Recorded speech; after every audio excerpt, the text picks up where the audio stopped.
with 10 Pegs and Crowns, and I am back today to finish up the devotional piece, the Take4 series, and we are on week 4, which is the last week for this devotional for the month of February.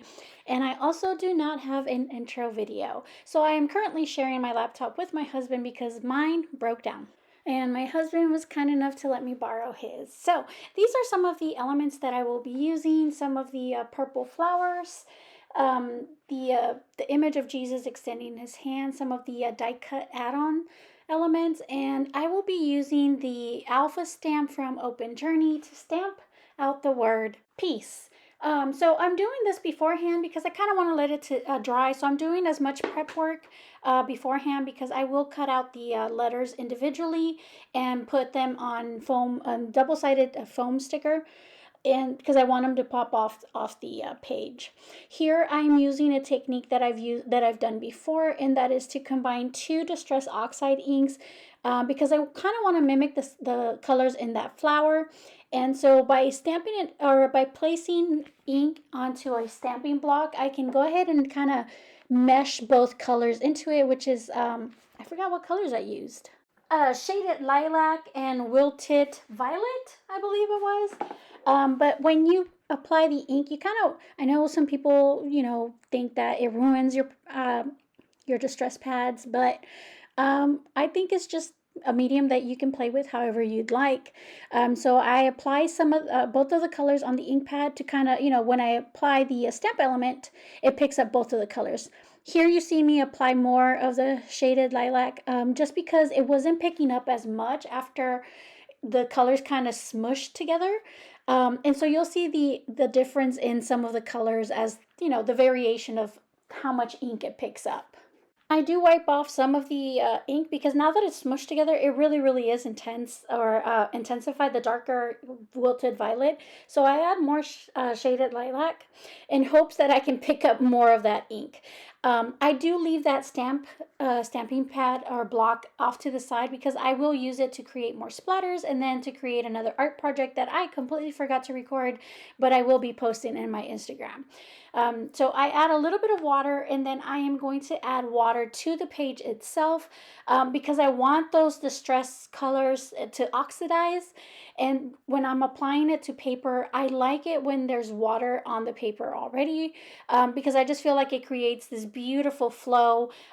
It's just, I think the variation of how it flows is better as opposed to, doing wet on dry technique.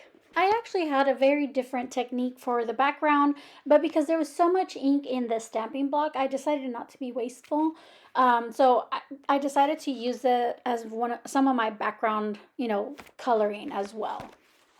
I am going to spare you the time lapse of me trying to dry the page because it was soaking wet. So I edited that out for you. And I am now going to try to add a little bit more, interest to my page, I guess, more depth. And I go ahead and apply some of the Distress Paint and Lost Shadow. And I did not like how it went on the page. So I go ahead and I add a little bit of water to my fingertip as I try to apply some of the distress paint, but I did not like it still. So then I grabbed my water bottle to kind of make sure that when I applied the paint onto my page, I can, it can kind of create a more runny, what is that? Consistency. Oh my gosh, the word just escaped my mind. So I do this in, I think I apply it one more time if I'm not mistaken, but I do want to, I guess, create a very light layer of that because I will be trying to stamp in a grayish ink later on, so I didn't want it to get lost in all that gray. So I am now going to be adding the splatters to my page, which didn't kind of pop the way I thought, but I guess it's because it's the ink, it's just oxidized, but also because I don't do splatters with, the Distress Oxide line. So while that dries off, I will now be individually or fussy cutting the letters individually. I do spare you the time lapse of me cutting each and every single letter. That's always not the funnest thing to watch. So editing that out for you guys. And I am now going to go ahead and add the double adhesive foam sticker to each and every single one of those letters. I usually get my sticker from scrapbook.com using Tiffany Solorio's affiliate link. However, I was in a rush to try to get these. Probably never again ordering from Amazon. So this I ordered off of Amazon. And while I do get more sticker for the price that I paid, I just don't. I don't know. I feel like I really didn't like the quality of the sticker. I don't know. Maybe there was another better one, but or maybe I'm just used to working with the one from scrapbook.com.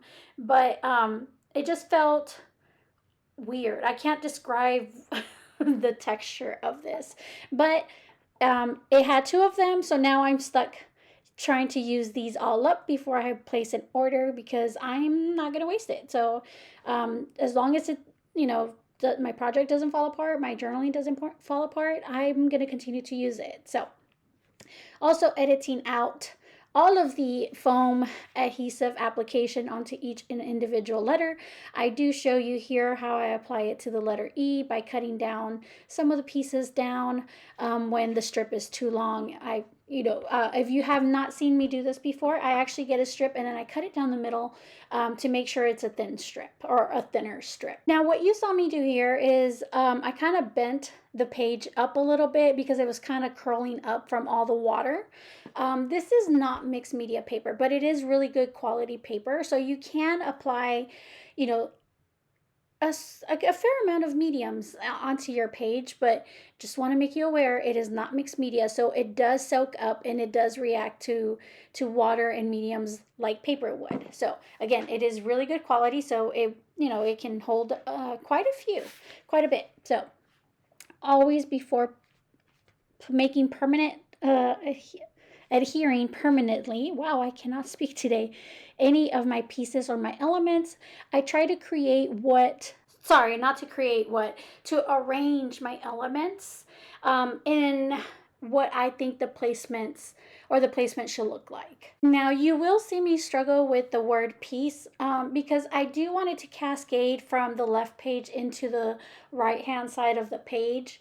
But I kind of want it to have a balanced feel to it. So I'm unsure how much of the letters should go on the left versus the right, and should they go towards the top or closer to the middle or towards the bottom, because again, I am still wanting to use the tile stamp and a couple of other stamps to add more interest and more depth to my page. So putting the elements down before I adhere anything to my page, it helps visually see where I kind of want them. Now, do they always fall in the same place? No, they don't. But it gives you a very good rough idea of where they're going to be at.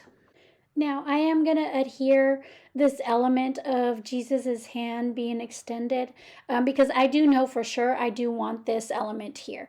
I do the hinge technique or hack, and that's by peeling some of the backing off the sticker and then cutting off some of that piece. So it creates kind of like a hinge. And when you do that, you have less of a chance of creating bubbles, or actually kind of like, if you've ever adhere any large stickers, you know what I'm talking about. When if you take the backing off completely, you know that it doesn't always land straight on your page. And once the sticker touches the page, that's it. Like, it's practically ruined. So with anything that's medium size to larger size, I always do the hinge technique because I wanted to have the placement of where I want it to land. I did adhere the black peace word up at the top by Jesus's image. And then I kind of play around with the piece placement again, just to make sure that's where I'm gonna kind of want them, because I am gonna adhere the flowers. I don't know if they're lavender or if it's just purple flowers. I'm gonna have to ask Ingrid. So I'm gonna adhere them to the left hand side of the paper. So I don't want them to I don't want the word peace that I stamped out to overlap with those, because I do want them to, kind of be off to the side. Now, I have said it before, but it bears repeating. your physical kit elements, all of the elements and the digital elements in the digital kits, they're for you to use how you see fit. So if there is an image that's too big or too small, or you need the reverse image of it, print it out that way. If it's a physical element that you purchase, not just from Open Journey, but from anywhere, if you need to perform surgery on that element to make it fit into your journaling, do so.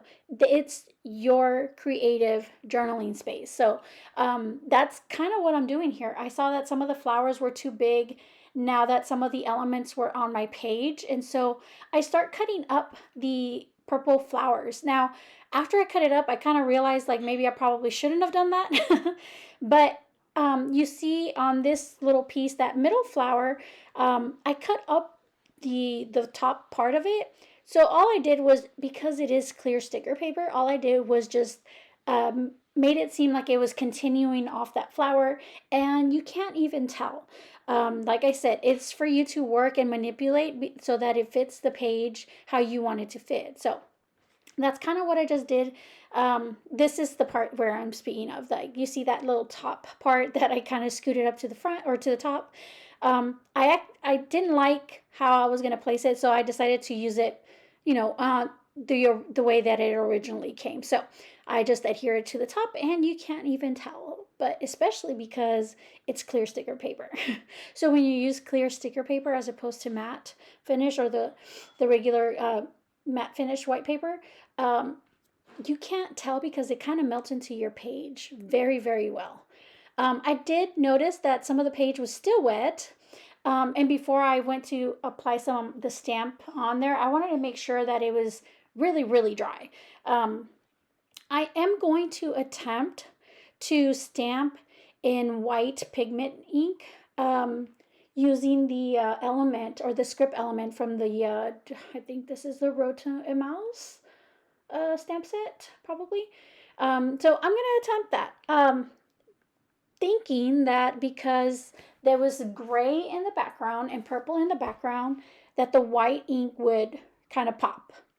Well, I tried stamping it in various locations, and it just did not, I guess, it just visually, it was not pleasing to me at all. So I went in with some of the pink worn lipstick, I believe it was.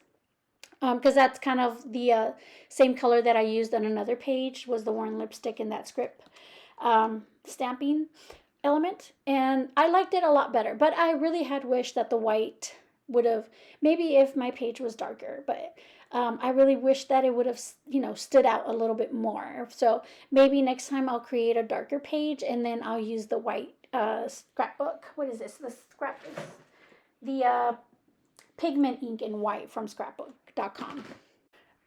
Here I'm going to play with the placement of the elements just a little bit, because I'm going to go ahead and get ready to stamp or use the new tile stamp set from Open Journey that she released for not just for this kit, but with this kit. And so I really want to have a good sense of where my pieces are going to lay, because I want to make sure that when I'm stamping the tile, it kind of falls where I want it to fall. I do know that I'm going to want some of those tiles images to come up from behind the word piece, but not all of them. Not wow, and I don't want all of them to fall underneath. Here is a little hack that I don't know, I'm sure that everybody has thought of it, but I use the backing of the stickers to cover the sticker when I want to stamp around the image. Not that there's anything inherently wrong with stamping on the image, I just didn't want to kind of wipe it down and then create a big old mess if some of the ink of the sticker would, comes off or rubs off. So just protecting the image, that's all I was doing there. And so you'll see me place the letters of the word piece and then take them off again, because I'm I'm wanting to see where the tile stamps are falling. And I don't want to overdo it, but I want to have enough of those stamps in there. And although it does look like this cluster of tile stamps that I made seems to be a lot, there is a, I guess, like the Lost Shadow, the distress paint that I applied earlier as my background. Um, this cluster, as it goes up, it does kind of fade into the background because of the grayish background as well. So although there does seem like it is quite a bit of stamping, which I would normally never really stamp that much, um, it the focal point of the word peace does cover up a lot, and because of the gray that's right above the word peace, it gives it a really pretty in person. I don't know if the camera is capturing this. It fades into it, so because I think I'm using pumice stone, so it's very, very similar. They're very, very light grays. Hindsight, um, I probably would have liked to have added maybe just a little bit of black ink, the black soot, just to create a variation and stamping colors. But even though I did not, and although I only used grays, I still like the very soft tile stamping. So sometimes hindsight, when you look back at a project, you're like, well, I probably could have done this differently. It's never too late. I actually went back even after I posted the pictures, I went back in with the same stamp element and added some black uh, ink. Oh my gosh, I am having trouble today. It's one of those days. It's really, really rainy. It's usually before a storm. Some of my symptoms, it tends to flare up, and one of those is brain fog. So I'm trying to work through it. I apologize if it sounds funny, but I did go ahead and ended up stamping over some of those gray tile stamps with the black. Now I'm making sure that any and all of the last pieces of the elements that I wanted to stick onto my page are on there. So this flower, I didn't really know what to do with it. On the bottom left hand corner, I ended up deciding to add it to the bottom, but for the most part I knew that all the other ones were going to go where they were going to go, so I adhere them to the bottom. And so this is what I'm saying. Probably should have left that alone. The more stamps I added, the more I was like, well, this just seems like I overdid it. So probably should have just left it till the end. Coming back to a project sometimes, stepping back and then coming back again, you're able to get, I guess, a clearer picture of what your project is looking like. So I probably should have stepped away from that stamps. Adhering the You Are My Piece seal sticker, and then I'm just using a regular pen to outline the sticker, just to make sure that it doesn't like flow and blend into the background, which I know it doesn't really, but I wanted it to stand out and create a contrast. Just because everything else is white and blacks and grays in that area, I kind of wanted to make sure that there was, like, I guess, a transition of sorts. Now I am an alpha stamp set just nerd.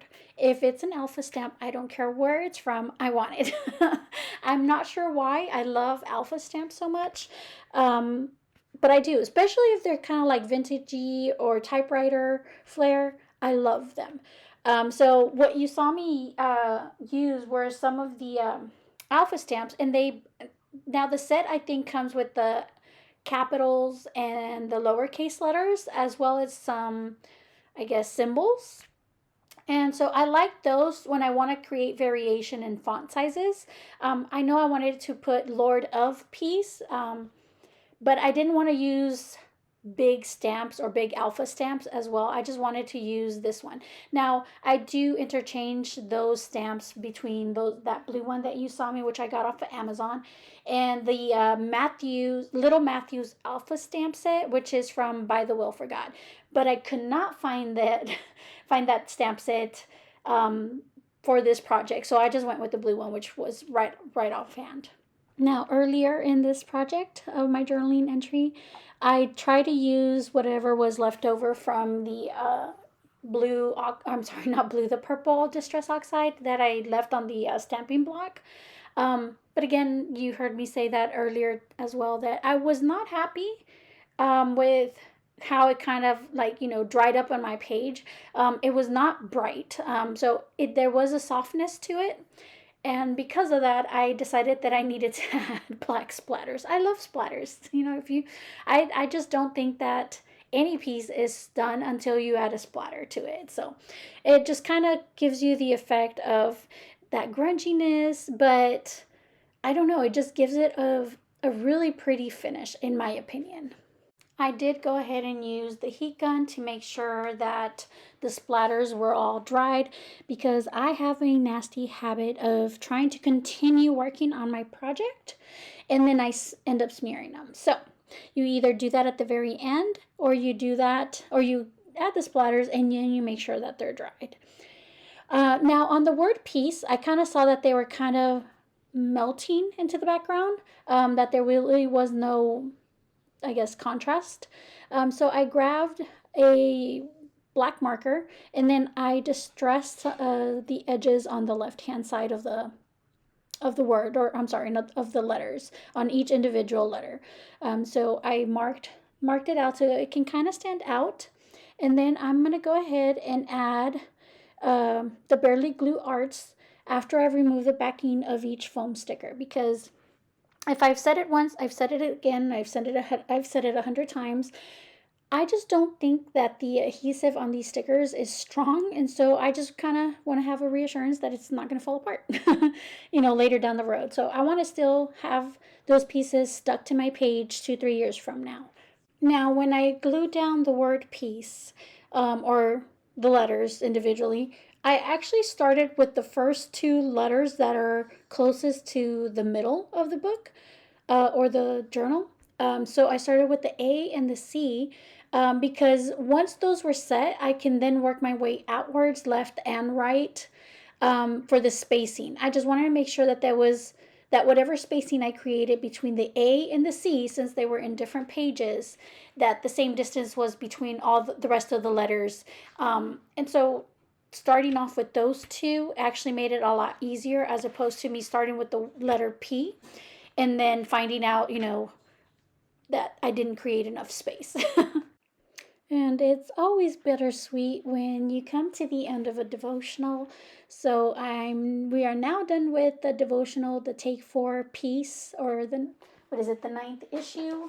Yes, the 8th issue, titled Peace for Open Journey.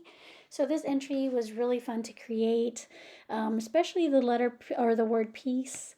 I hope that you enjoyed this video. Don't forget to like and subscribe. And then until next time, love you. Bye.